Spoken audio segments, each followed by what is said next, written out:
नगर के शनि मंदिर में आज बहुत सी बुजुर्ग माताएं मिली हैं और कुछ परेशान भी लग रही हैं। सुनाओ माता, क्या समस्या है, कहाँ साल भर हो गई तई रहते का थे बेटा हम साल भर से पेंशन नहीं आ रही है। बोलो निगम हुआ है का सब कागज भरदा है, सब कछु करदा, कछु नहीं हो रहा। वे कहते के नहीं आई पेंशन है, नहीं साल भर हो गई बेटा पेंशन नहीं आई।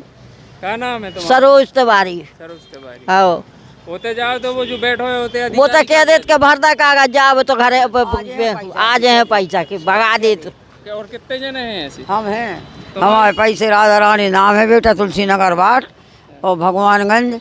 और का कहते पैसे नहीं आए, हम कलेक्टर का हुआ है आवेदन दे आए, निगम हुआ है KYC करवा रही, पैसे नहीं आ रहा बेटा। हम हाथ टूटे के पैसा में लगते बंद हो गए, बिल्कुल एक पैसा नहीं आ रहा, बिल्कुल एक पंजी को मोहताज हैं, काम नहीं लग रहा। चल पा रहा था तुम? भैया हम तो यहाँ तो टूटे हमारे तो यहाँ मेरा राशन नहीं आए। मिला था कंट्रोल की 2 किलो पिसी मिला था।